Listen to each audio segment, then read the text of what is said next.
Allah yang mengerti, Engkau Allah yang peduli.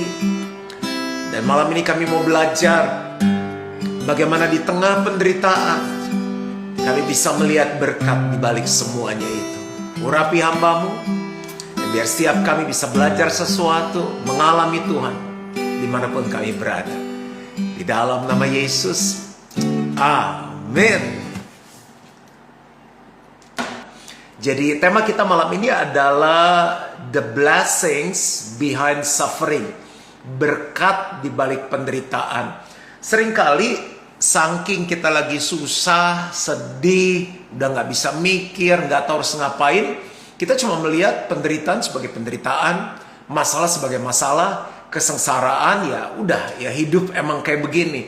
Tapi coba malam ini kita belajar bagaimana kita melihat berkat yang luar biasa di dalam penderitaan. Yuk, kita baca dalam Roma 5 ayat 3 sampai 5. Kalau Bapak Ibu Saudara punya Alkitab di rumah, silakan boleh dibuka. Roma 5 ayat 3 sampai 5. Dan bukan hanya itu saja, kita malah bermegah juga dalam kesengsaraan kita. Karena kita tahu bahwa kesengsaraan itu menimbulkan ketekunan. Dan ketekunan menimbulkan tahan uji. Dan tahan uji menimbulkan pengharapan. Ayat 5, kalau Bapak Ibu Saudara punya Alkitab, kita baca sama-sama 2-3. Dan pengharapan tidak mengecewakan, karena kasih Allah telah dicurahkan di dalam hati kita oleh Roh Kudus yang telah dikaruniakan kepada kita. Yuk, sekarang kita belajar dulu nih, arti kata kesengsaraan yang ditulis oleh Alkitab itu apa sih artinya? Karena firman Tuhan bilang ini, dan bukan hanya itu saja, kita malah bermegah juga dalam kesengsaraan kita. Kesengsaraan ternyata punya arti seperti ini. Tekanan, pressure, karena beban itu berat. Tekanan kebutuhan keuangan. Siapa yang lagi ngalami tekanan kebutuhan dalam keuangan, itu sengsara. Nggak punya uang tuh sengsara. Semuanya dibeli dengan uang. Belum lagi kita dapat pengumuman bahwa harga-harga barang akan naik, dan sudah naik, dan ada yang langka. Lalu kebutuhan di jasmani, di fisik kita. Keadaan yang kurang menguntungkan, kita bisa ketipu, bisa kena PHK, kena hal-hal yang nggak enak. Lalu kesusahan, penyakit, penganiayaan, penyalahgunaan, dan apalagi kesepian. Jadi saya pelajari arti kata sengsara di ayat itu punya arti seperti ini. Tekanan kebutuhan keuangan dan jasmani, keadaan yang kurang menguntungkan, kesusahan, penyakit, penganiayaan, penyalahgunaan, dan kesepian. Nah, kalau kita lagi sengsara, pokoknya salah satu deh dari yang tadi kita sebutkan itu, apa yang harus kita lakukan? Firman Tuhan bilang ini, kita harus bermegah. Bermegah punya arti apa? Bangga dan bersuka cita. Bayangin ya, kalau kita ketemu teman, terus teman kita ketawa-ketawa begini. Terus kita bilang, bro, kenapa lo ketawa-ketawa? Ya nih, gue lagi sengsara banget, tau nggak? Ini orang gila kali ya, lagi sengsara kok ketawa ya. Terus bangga cerita sama orang, saya lagi susah nih. Lu udah tahu belum? Gue lagi susah nih. Jadi bermegahnya kayak gimana sih? Paulus bilang bermegah, ternyata dia jelasin gini nih. Kalau kamu lagi sengsara, kamu harus bermegah, kamu harus bangga, kamu harus bersuka cita, karena kamu lagi dibuat berakar sama Tuhan lebih dalam lagi. Saat kamu berakar, kamu akan berbuah. Nggak mungkin orang berbuah tanpa berakar. Saya mau tanya dulu, siapa yang mau hidupnya berbuah? Nggak ada cara lain selain kita dibuat berakar lewat masalah kita. Dan kenapa Paulus juga bilang kamu harus bermegah? Karena ini kesempatan kita untuk mengenal Tuhan lebih lagi dan untuk mengalami Tuhan lebih lagi. Bapak Ibu Saudara yang punya anak ya, anak kita semakin besar itu semakin individualistik. Dia punya dunia sendiri, kesibukan belajar ya. Jadi kalau anak-anak masih mau ngumpul tuh kita bersyukur. Dan juga mungkin waktu kecil, dia waktu lagi asik main, dia nggak ingat papa mamanya. Kapan dia datang ke papa mamanya? Waktu dia punya kebutuhan. Ma, lapar. Ma, mau Ma, sakit. Nah, justru waktu kita lagi ngalami saat-saat seperti ini, kesempatan kita mendekat sama Tuhan. Mengenal Tuhan lebih lagi, mengalami Tuhan lebih lagi, berakar ke dalam, dan itu kan membuat kita berbuah di dalam kehidupan. Pokoknya menghasilkan buah itu menyenangkan deh. Ya, jadi kita sekarang udah ngerti nih apa artinya bermegah. Lanjut lagi ya. Nah, ternyata kesengsaraan itu menghasilkan 3 berkat dalam kehidupan. Tentu kalau disikapi dengan baik. Jadi kesengsaraan yang kita imani, kita percayai bahwa ini membuat kita mengenal Tuhan lebih lagi, membuat kita mengalami Tuhan lebih lagi, membuat kita berakar dan berbuah. Nah, punya sikap iman seperti itu menghadapi sengsara, dan kita lewati semua proses. Nggak ada shortcut, nggak ada jalan pintas, nggak ada alternatif. Kita lewati semua proses itu akan menghasilkan 3 berkat. Ada 3 berkat ya. Jadi kalau lagi sengsara, sekarang mesti bilang terima kasih Tuhan. Puji Tuhan. Karena aku punya 3 berkat. Datang satu sengsara, dapat 3 berkat. Siap? Semua kalau dengar berkat senang deh. Ya. Yang pertama adalah ketekunan. Ketekunan itu kata lainnya rajin. Bahasa Inggrisnya perseverance. Ketekunan. Orang yang sengsara itu jadi tekun. Orang yang sengsara itu jadi rajin. Wah, saya rajin. Ketuhannya gimana? Rajin nggak? Ketuhannya tekun nggak? Ayatnya bilang gini, bahwa kesengsaraan itu menimbulkan ketekunan. Itu firman Tuhan yang ngomong. Orang yang sengsara itu jadi tekun hidupnya. Nah, tekun punya 2 arti. Ketekunan punya 2 arti. Lihat nih ya, orang yang habis sengsara, dia jadi tekun, dan dia punya 2 arti dari ketekunan. Yang pertama adalah berpegang teguh. Tekun punya arti berpegang teguh. Berpegang teguh tuh artinya gini, punya prinsip. Prinsip tuh seperti pattern. Kalau kita baca Alkitab tuh jangan cuma mau cari berkatnya apa untuk aku ya. Janji Tuhan buat aku apa. Kita mesti pelajari patternnya, polanya, prinsipnya. Contoh, tabur, tuai, itu prinsip. Diampuni, mengampuni, itu prinsip. Ya, ada banyak prinsip. Setiap kali kalau kita hidupi prinsip itu, nah di tengah kita sengsara, baru kita bisa pelajari prinsip-prinsip itu. Saya kasih contoh ya. Contoh apa dulu nih ya? Mau sehat. Saya kan lihat orang-orang yang sakit. Doain orang sakit.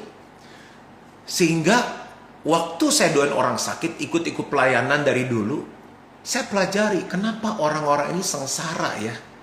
Menderita sakit. Memang ada sakit yang kita nggak bisa hindari, seperti COVID. Setiap kita mengalami ini udah 2 tahun lebih ya. Ada yang lolos, ada yang juga melewati semuanya karena harus kerja, di kantor ketemu banyak orang. Tapi yang saya ketemu itu sakit-sakit yang misalnya orang akhirnya kena jantung, kena sakit paru-paru, liver misalnya, dan lain-lain. Saya pelajari gini, orang yang sudah menderita itu, akhirnya dia punya prinsip, saya mau hidup sehat. Saya mau olahraga. Nah, sebelum saya ngalami hal yang seperti itu, saya memutuskan, saya mau olahraga setiap hari. Sampai kemarin salah satu teman kita yang ngerti, dia bilang gini, bro, harus ada 1 hari otot-ototnya tuh diistirahatkan. Ya, saya bilang kalau cuma jalan di depan gitu boleh kan? Boleh, jalan sejam. Setiap hari, nggak pernah absen, saya olahraga. Keluar kota, olahraga. Keluar negeri, olahraga. Kenapa? Karena saya nggak mau menderita. Sebelum menderita, saya udah belajarin prinsipnya. Sebisa mungkin, saya makan sehat. Ada gagalnya nggak? Ada. Berulang kali, saya masuk lagi. Ketat lagi. Ini lagi ketat lagi. Lagi program, makan putih telur lagi. Terus, ya pokoknya dijaga lah sebisa mungkin. Itu prinsip. Lalu apa lagi? Misalnya keluarga mau harmonis. Kita dulu nggak ngerti. Jadi waktu saya kecil, papa mama saya pelayanan, ada keluarga-keluarga konseling ke rumah, ya kan, ribut, berantem. Saya mikir ya, kenapa Dulu pacaran, ngejar-ngejar. Begitu dapet, berantem. Nah, berarti ada prinsip yang salah. Saya pelajari apa sih? Kalau tadi prinsip saya, prinsip keluarga bahagia apa sih? Saya sampai sekarang masih belajar. Kemarin malam saya bilang sama istri saya, sayang nih April nanti tanggal 21 kita udah 20 tahun pernikahan. Walaupun saya pendeta, saya belajar. Contoh, kita harus bangun mesbah keluarga. Setiap hari nggak pernah absen, kumpul sama-sama, kita lakukan mesbah keluarga sama anak saya. Saya mau yakinkan kita hidup bangun dasar di atas firman Tuhan. Firman Tuhan jadi pegangan. Yang saya buat adalah saya mau mengasihi istri saya seperti Kristus mengasihi jemaat. Ada gagalnya? Ada. Kemarin baru dikasih masukan. Katanya muka saya kelihatan menghadapi sesuatu yang kurang baik, agak kurang enak dilihat gitu. Kan mesti belajar tetap baik, tetap senyum gitu. Saya terus belajar. Apalagi contohnya misalnya dalam keuangan. Itu ada prinsip. Saya kan lahir baru tuh 35 tahun yang lalu. Dipanggil Tuhan lewat krisis. Jadi papa mama saya diizinkan mengalami krisis ekonomi. Karena itu adalah cara Tuhan untuk mereka mengalami lahir baru. Ketemu Tuhan secara pribadi. Anak-anak ikut ngalami. Dan bagi saya krisis itu sangat panjang. Bagi saya saat itu sengsara, menderita. Karena saya nggak bisa hidup seperti anak-anak yang lain. Pengen itu nggak bisa, pengen ini nggak bisa, mau kemana nggak bisa, ya kan? Nah, saya baru mengerti bahwa selama proses sengsara itu membuat saya punya prinsip. Itu artinya ketekunan. Jadi saya pelajari firman Tuhan sungguh-sungguh. Saya bilang gini, Tuhan, saya ngerti bahwa berkat itu nggak semata-mata dalam hal keuangan saja. Itu salah satunya. Selamat itu berkat, sehat itu berkat, punya hidup kekal itu berkat, dipakai Tuhan luar biasa itu perlu berkat. Tapi nggak bisa dipungkiri dalam hidup itu kita perlu uang. Boleh nggak Tuhan saya ngalami juga berkat secara keuangan? Saya pelajari prinsipnya. Sekarang udah 35 tahun contoh kecil.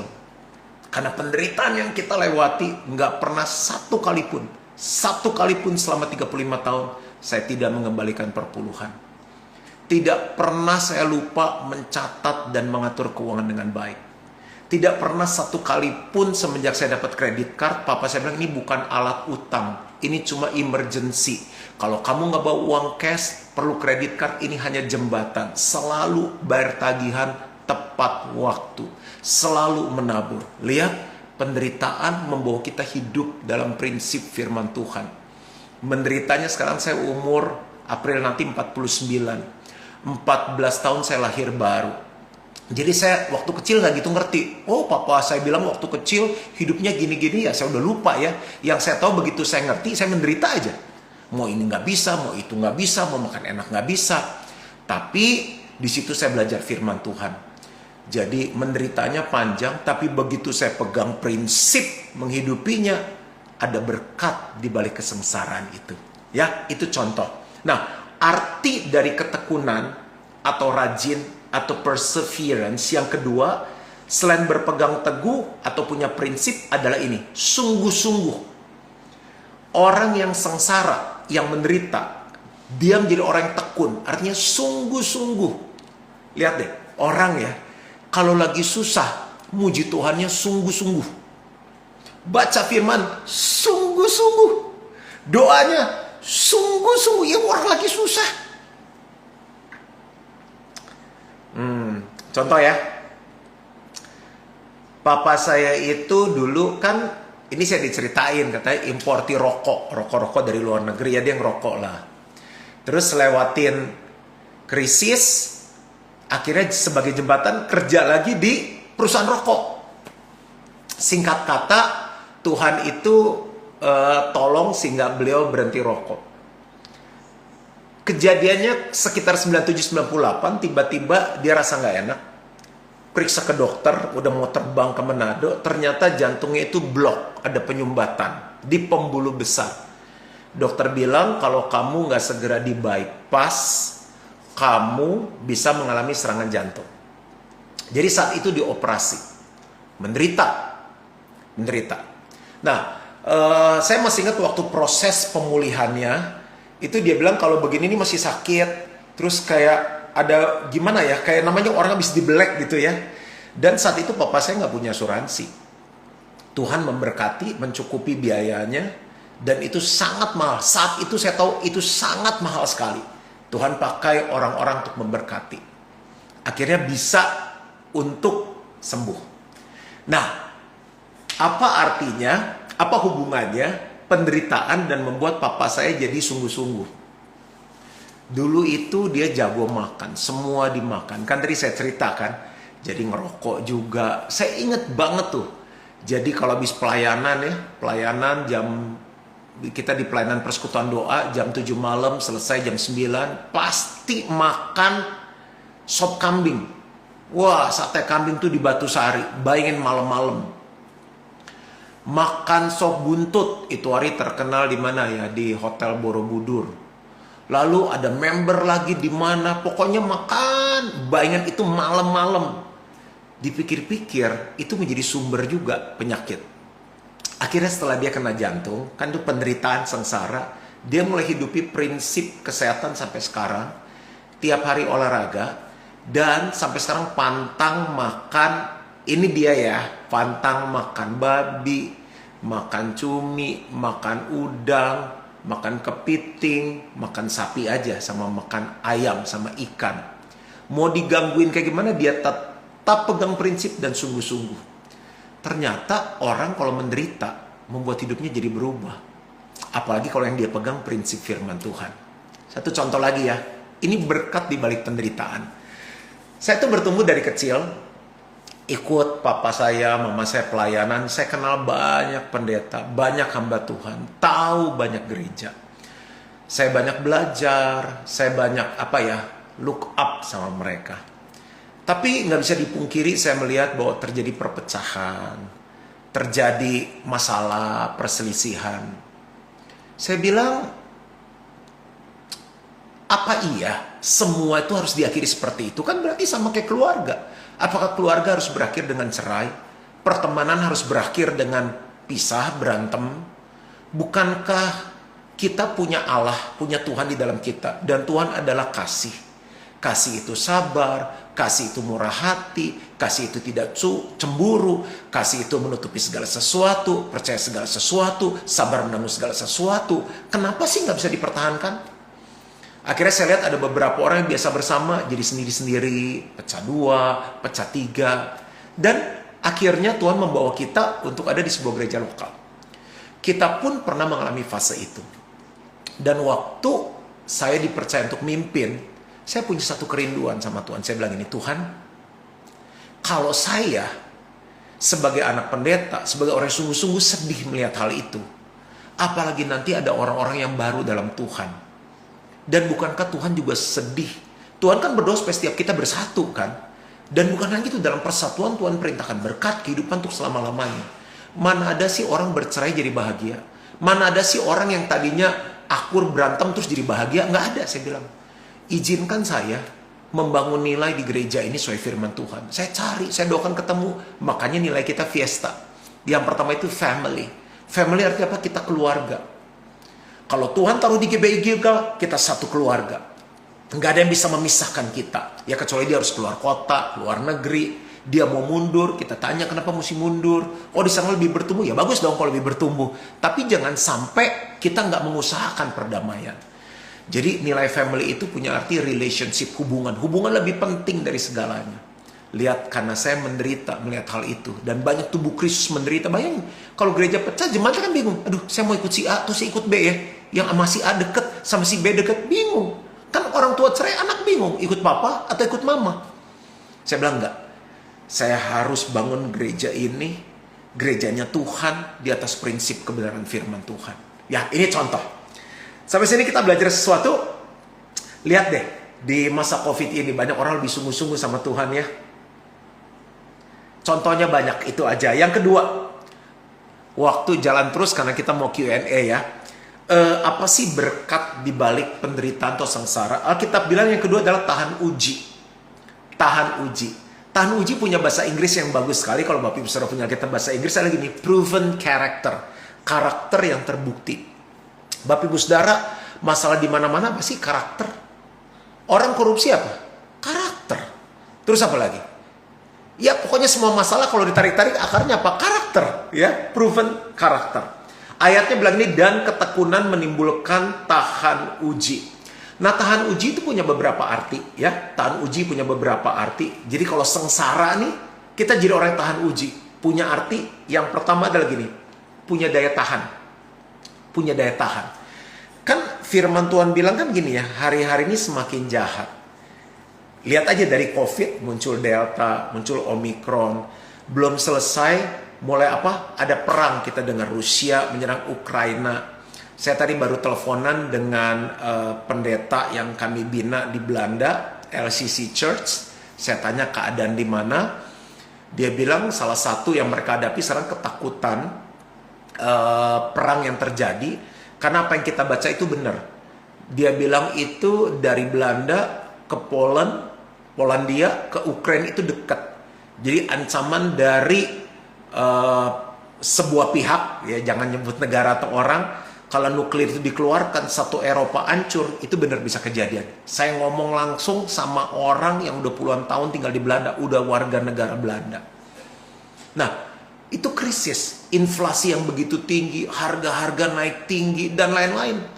Karena kan hari-hari saya sebagai gembala, saya dengerin masalahnya orang. Aduh, saya bilang badainya besar banget ya. Aduh, tantangannya besar banget ya. Nah, gimana caranya? Kita harus jadi orang yang tahan uji. Itu nggak bisa, harus lewat sengsara. Nanti orang-orang lewat sengsara itu punya daya tahan yang kuat. Katanya, orang yang sudah kena COVID, katanya imunnya, daya tahannya jadi lebih kuat. Nah, jadi sengsara yang kita alami sekarang membuat kita lebih kuat. Ya, kurang lebih begitu. Arti yang berikutnya dari tahan uji selain punya daya tahan adalah kita jadi dewasa. Orang yang melewati sengsara udah nggak kekanak-kanakan lagi, tapi jadi dewasa. Pernah nggak dalam masalah keluarga ya? Aduh Pak, saya tuh punya anak sebenarnya 3. Tapi realitanya Pak, anak saya 4. Loh, anak dari siapa? Saya bilang. Tuh, saya bilang apa ya? Tuh gitu. Suaminya yang kumisnya gede itu. Tuh Pak, jadi 4 anak saya. Jadi masalahnya adalah suaminya udah besar tapi kekanak-kanakan. Suami ngadapi istri yang kekanak-kanakan. Anak-anak ngadapin orang tua yang kekanak-kanakan. Sifat childish anak-anak itu masih ada. Nah, kesengsaraan, penderitaan membuat kita dewasa. Dewasa tuh gini ya, cara berpikirnya berubah sesuai firman. Cara berkata-katanya berubah serupa firman. Cara bertindaknya serupa firman. Itu cuma kesengsaraan, cuma penderita yang bisa merubah kehidupan seorang. Ya tentunya Tuhan. Tuhan lewat kesengsaraan merubah orang. Nah, yang paling penting dewasa itu adalah cara kita bereaksi menghadapi sesuatu. Orang yang udah melewati sengsara beda banget. Cara ngomongnya udah gak sombong. Cara ngelihatnya dulu liatin orang gini. Liatin orang dari atas ke bawah. Sekarang gak berani. Liatin orang gini. Sekarang beda dari gayanya. Oh ya Pak, selamat pagi Pak. Oh ya senang bisa ketemu. Terima kasih dulu, ngomong terima kasih, boro-boro. Ketemu aja gak manggil, lu di bawah gue, lu manggil gue dong. Beda. Orang yang ngalami sengsara jadi dewasa. Next. Yang pertama tadi tahan uji punya arti apa? Punya daya tahan, dewasa. Yang berikutnya adalah jadi saleh. Ada yang bilang soleh. Ternyata dari bahasa Inggrisnya adalah godly. Arti godly adalah beribadah kalau kita lihat di kamus ya. Nah ternyata saleh, godly atau beribadah bukan orang yang rajin ke gereja. Yang kalau ngangkat tangannya paling tinggi 2 tangan. Haleluya. Panjang. Orang biasa kan haleluya gitu-gitu. Haleluya. Sampai gitu. Itu belum tentu orang beribadah. Gemetar-gemetar gitu tuh. Itu belum tentu beribadah. Ibadah tuh bukan 2 jam di hari Minggu doang. Kebaktian kita sejam ya. Bukan 1 jam di hari Minggu aja. Tapi yang namanya ibadah tuh gaya hidup. Dari Senin sampai Sabtu. Orang yang menderita, Kristennya bukan cuma Minggu, jam-jaman. Orang yang udah menderita, tiap hari dia jadi Kristen. Setiap jam jadi Kristen. Orang lihat Yesus dalam hidup dia. Orang yang beribadah menyadari bahwa segala sesuatu adalah dari Tuhan. Nggak bisa sombong. Segala sesuatu adalah dari Tuhan. Segala sesuatu adalah oleh Tuhan. Jadi nggak bisa pakai cara kita. Cara firman semuanya. Dan kepada Dia. bagi dialah kemuliaan sampai selama-lamanya. Ada ayatnya ya. Segala sesuatu adalah dari dia, oleh dia, untuk dia, bagi dialah kemuliaan sampai selama-lamanya. Jadi orang yang udah lewati sengsara, dia sadar, saya pinter dari Tuhan, saya bisa begini dari Tuhan, saya pangkatnya tinggi dari Tuhan, saya bisa gajinya gede dari Tuhan, dagangan saya laku itu dari Tuhan, dan dia akan melakukannya cara Tuhan. Dan dia kembalikan semuanya untuk Tuhan. Bukan untuk aku, tapi untuk Tuhan. Aku sukses buat siapa ya? Buat Tuhan. Kalau Tuhan izinkan ada Gilgal Center 2, bukan untuk Juan Mogi. Tuhan. Jiwa-jiwa diselamatkan. Kalau ada Gilgal Center 3, Tuhan. Buku saya laris manis, Tuhan. Bapak Ibu Saudara, hanya sengsara yang bisa membuat kita seperti itu. Bukan aku, tapi Tuhan. Udah ngomong, lu gak tahu siapa gue. Lu aja lupa diri, lu tanya, lu kagak tahu siapa gue. Lanjut. Jadi orang yang tahan uji, proven karakter, punya arti yang pertama apa? Punya daya tahan.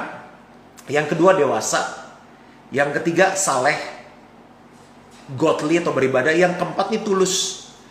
Aneh ya, penderitaan tuh buat orang tulus. Ini kata-kata ini saya nggak ngarang loh. Dari Alkitab tuh saya pelajari artinya. Saya dalamin. Oh, keluar kata-kata ini. Tulus. Orang tulus tuh kayak gimana sih, yang lugu ya Pak ya? Lucu belagu, bukan. Tulus tuh gini, dalam sama luar sama. Tulus, dalam sama luar sama. Ketemu bosnya. Siapa? Siapa? Oke Pak, beres Pak. Bosnya keluar. Sialan lu gitu. Ah, itu nggak tulus tuh. Dalam sama luar beda. Jadi penderitaan sengsara itu membuat kita tulus. Yang di dalam sama yang di luar sama. Orang yang di sekeliling kita tuh bisa ngerasain. Kenapa banyak orang belum bertobat? Banyak orang belum ikut Tuhan. Karena lihat hidup kita nggak tulus. Beda ya. Di kantor beda, di rumah beda, di gereja beda. Kalau di gereja, shalom. Di rumah, apa lo? Gitu. Itu udah beda. Luar sama dalam beda.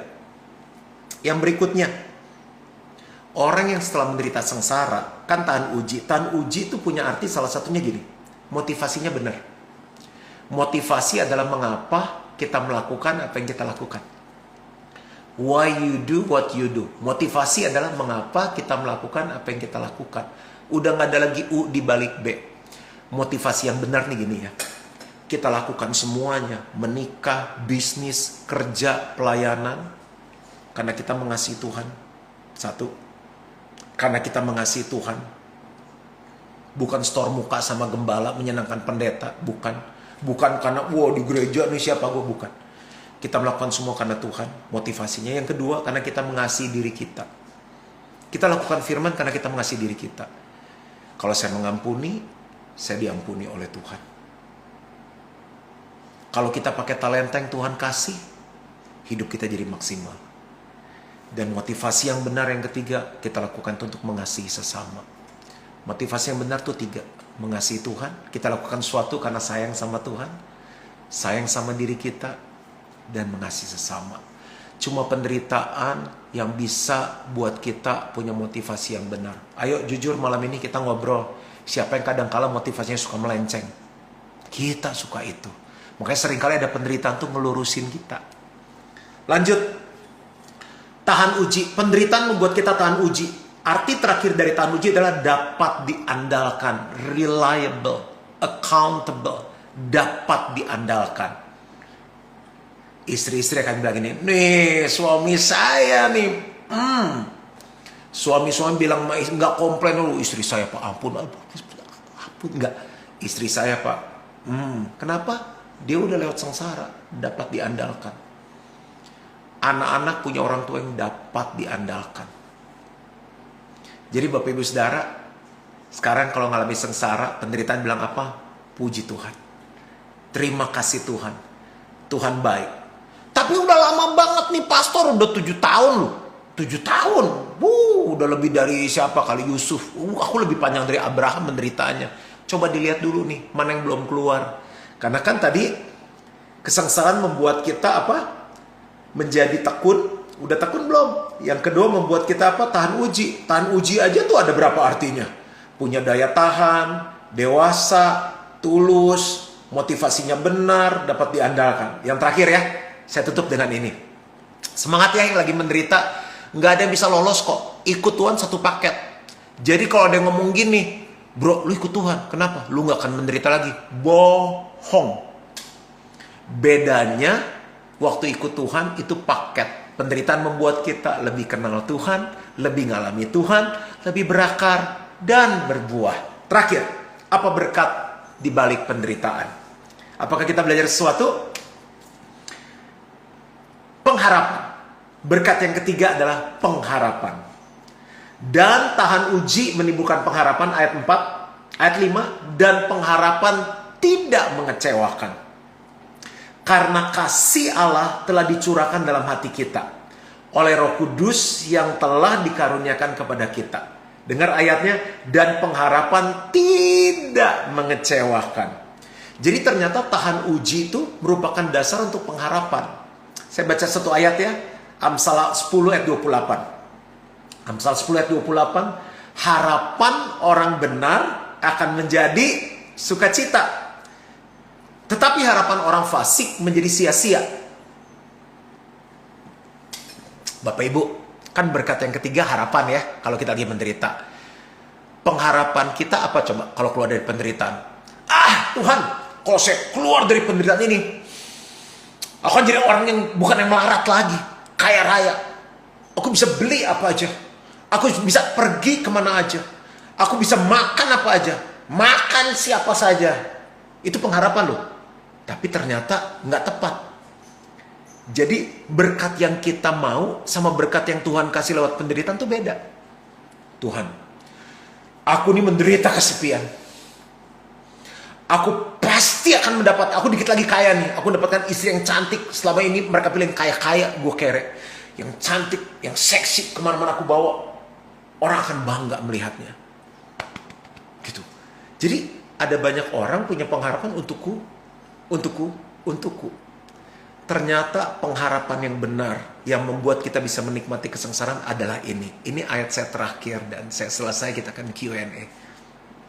Roma 8 ayat 28-30. Kita tahu sekarang bahwa Allah turut bekerja dalam segala sesuatu. Segala sesuatu termasuk sengsara enggak? Termasuk penderitaan enggak? Termasuk dong. Termasuk Omikron? Termasuk. Bokeh? Termasuk. Kita tahu sekarang bahwa Allah turut bekerja dalam segala sesuatu untuk mendatangkan apa? Kebaikan bagi mereka yang mengasihi Dia. Yaitu bagi mereka yang terpanggil sesuai dengan rencana Allah. Sebab semua orang yang dipilihnya dari semula, mereka juga ditentukannya dari semula untuk menjadi serupa dengan gambaran anaknya. Supaya ia, anaknya itu, menjadi yang sulung di antara banyak saudara. Dan mereka yang ditentukannya dari semula, mereka itu juga dipanggilnya. Dan mereka yang dipanggilnya, mereka itu juga dibenarkannya. Dan mereka yang dibenarkannya, mereka itu juga dimuliakannya. Kalau baca ayat ini nih, Bapak Ibu Saudara ketemu pengharapan apa yang benar. Cuma bisa kita keselip juga loh. Kan ada dua. Yang pertama ditulisnya menjadi serupa Yesus. Yang kedua dimuliakan sama Tuhan. Ayo, menurut Bapak Ibu Saudara pengharapan yang benar yang mana? Karena kalau dalam penderitaan, sengsara, kita salah lihat pengharapan. Begitu pengharapan itu tiba, jawaban datang, kita bilang, loh mana? Bukan ini yang saya harapkan. Nah, makanya malam ini kita luruskan dulu nih. Karena topik tentang kesengsaraan itu banyak. Bagaimana kita menggali akar-akarnya. Bagaimana melewati proses. Sekarang dulu nih, ekspektasinya kita atur. Yang benar nih begini ya. Kalau kita lagi sengsara, sebetulnya ada area-area karakter-karakter dalam hidup kita yang belum benar.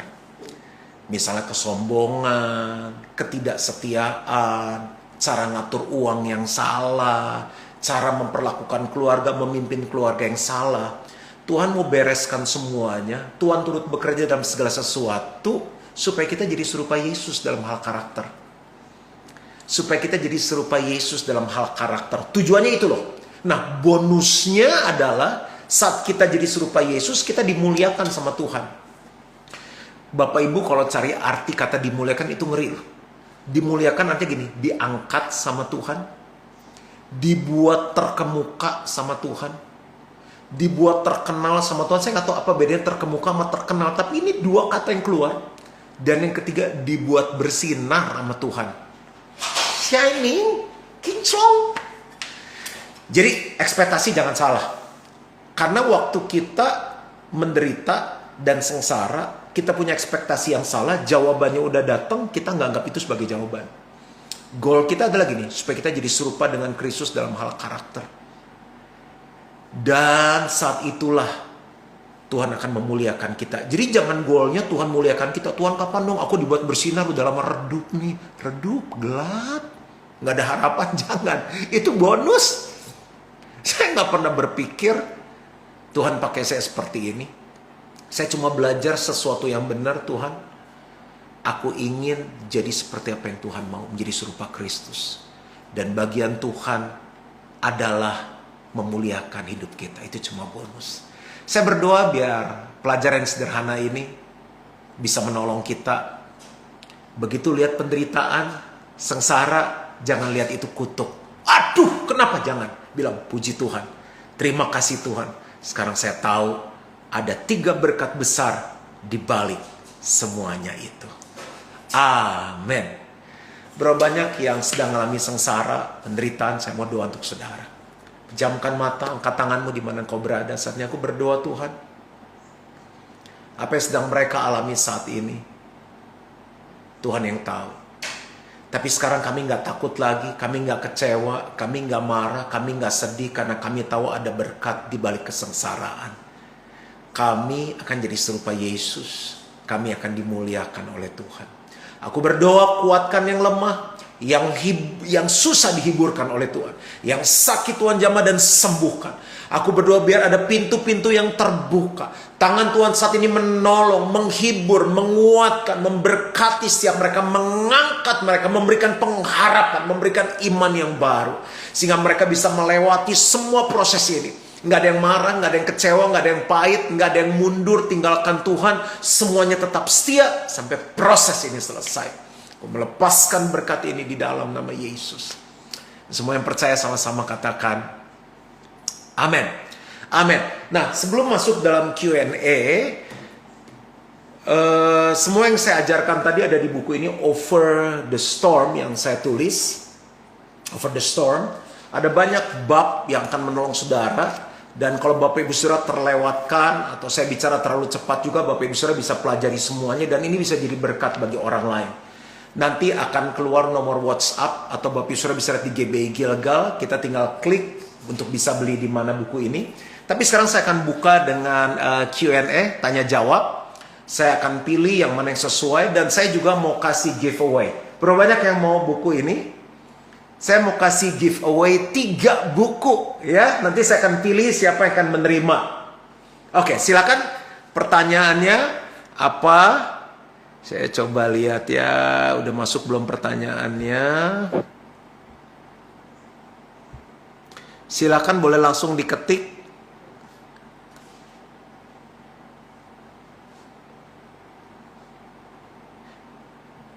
Ya, bagaimana merubah karakter kita menjadi serupa dengan Yesus.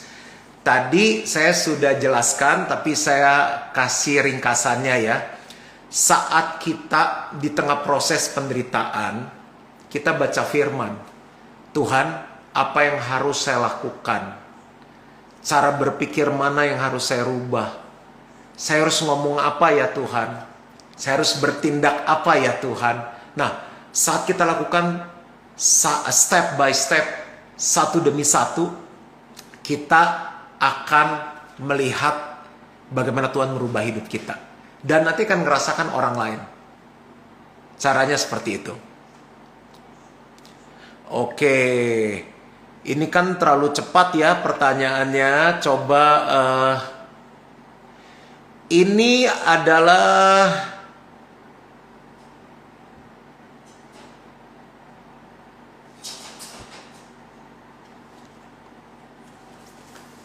Nah, ini tolong diberikan buku nih, Slusiani. Luciani, bagaimana merubah karakter supaya bisa serupa dengan Yesus? Pertanyaannya bagus. Dan doa saya ibu tetap bisa berjuang ya bu ya. Oke, Cecilia Francis Sasie. Coba ya. Mau tanya pastor, bagaimana caranya agar kita bisa sama-sama bertumbuh di dalam keluarga, namun ada anggota keluarga yang keras kepala. Jadi kalau ada anggota yang keras kepala gini, yang pertama kita harus mengasihi dulu. Mengasihi dulu. Karena kasih itu mengalahkan segala sesuatu. Tabur kasih, tabur kebaikan lewat tindakan. Satu. Yang kedua adalah doakan. Doakan kita bisa ikat. Setiap roh-roh kekerasan hati, roh-roh yang menolak kebenaran, aku ikat. Karena apa yang diikat di bumi, diikat di surga. Apa yang dilepaskan di bumi, dilepaskan di surga. Doakan. Doa yang benar dengan yakin sangat besar kuasanya. Ya. Yang ketiga menurut saya adalah kita harus jadi contoh. Seringkali orang tuh nggak mau bertumbuh karena mereka lihat, oh yang Kristen-Kristen juga hidupnya gitu, ngapain gua kayak dia, gitu kan? Gua lebih baik dari lo. Nah, coba 3 hal ini dipraktekkan ya. Nanti lihat. Karena kita percaya satu orang diselamatkan, sisi keluarga diselamatkan. Nah, ini boleh dikasih kepada ibu atau bapak nih. Cecilia Francis Sasie. Oke, ibu orang Itali atau dari mana ini? Oke, kita coba lihat lagi pertanyaannya.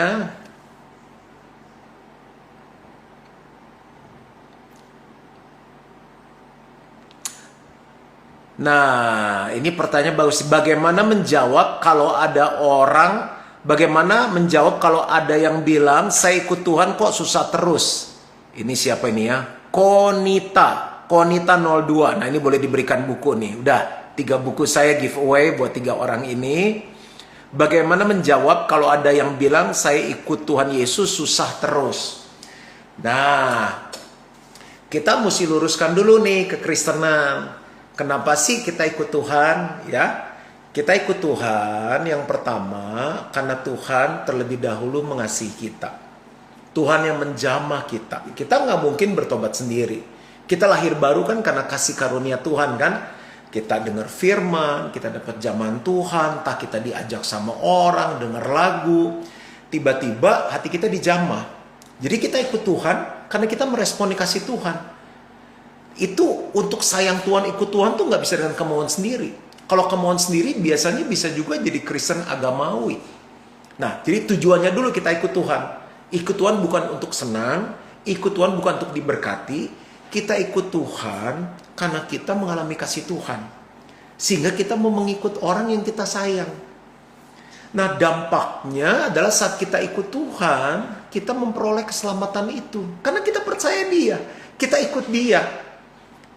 Nah, kalau yang namanya berkat itu otomatis mengikuti sih. Karena kalau kita ikut Tuhan tuh bukan hanya ikut ya hari Minggu ke gereja, KTP Kristen, dibaptis, enggak.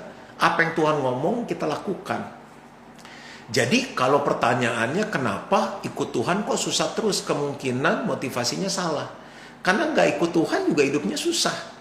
Nah, waktu kita ikut Tuhan kan tetap ada di dunia yang sama. Tetap kita masih pakai masker kan. Tetap masih PCR swab. Cuma bedanya ada perlindungan Tuhan. Ada favor Tuhan, perkenanan Tuhan. Ada anugerah Tuhan, ada mujizat Tuhan. Ya, yang penting ikut Tuhan dengan benar.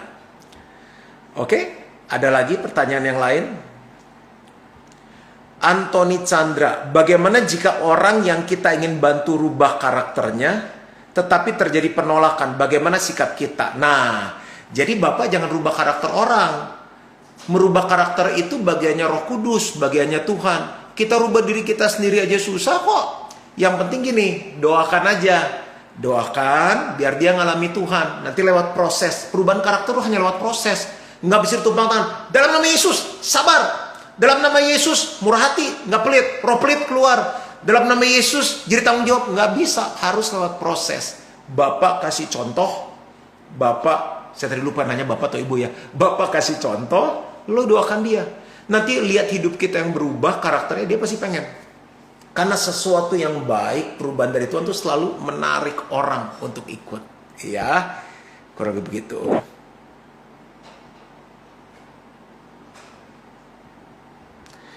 Yang nggak pertanyaannya yang nggak sesuai dengan topik saya skip ya.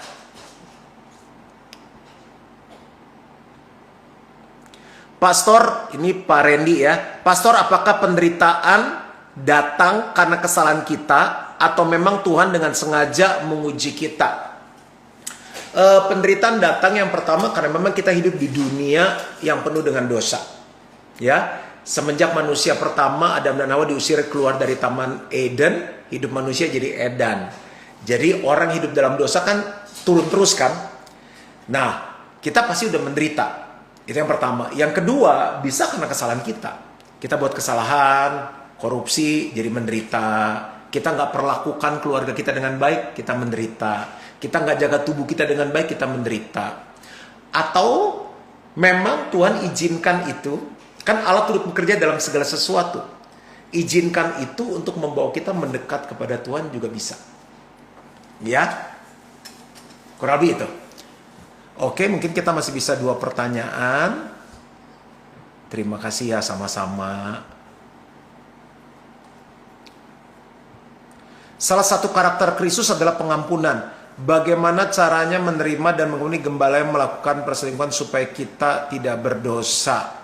Kalau mengampuni, ngampuni aja. Jadi kan pengampunan itu kan keputusan dari kita. Tuhan, aku mengampuni gembalaku, udah. Apa yang kita lepaskan di bumi terlepas di surga. Sesederhana itu.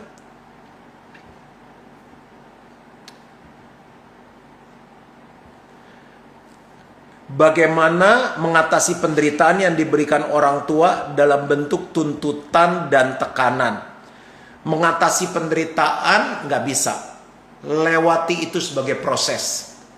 Lewati itu sebagai proses. Karena kita bilang hormatilah orang tuamu. Hormatilah ayah ibumu supaya panjang umurmu di bumi dan kau diberkati. Kita nggak bisa pilih siapa orang tua kita. Kalau Tuhan izinkan mereka ada dalam hidup kita, tugas kita adalah mengasihi, mendoakan, memberkati. 3M. Mengasihi, mendoakan, memberkati. Batu yang keras, kalau terus ditetesin air, pasti pecah. Mengasihi, mendoakan, memberkati. Sampai kapan? Saya nggak tahu. Yang pasti, yang namanya ujian, ada selesainya. Proses, ada selesainya. Karena mau naik kelas dong. Ujian kan jelas waktu kita sekolah kan. Anak-anak, besok ujian ya. Sampai kapan Bu Guru? Oh, jangan tanya-tanya dong. Itu urusan Bu Guru. Loh kan nggak jelas. Jamnya jelas dong. Jam 9 sampai jam 1. Senin sampai Jumat. Nah, kalau ujian nggak jelas, ya itu pada pindah sekolah semua. Karena di luar Tuhan pun kita nggak dapet gitu kan. Bedanya sekarang di dalam Tuhan kita tahu ada berkat nih. Walaupun kelihatannya sengsaranya nih dari orang tua nih. Tekanan, tuntutan. Kasihi, doakan, berkati. Udah 3. Itu. Ngambil untung. Boleh cek toko sebelah. Next. Itu ada di firman ya.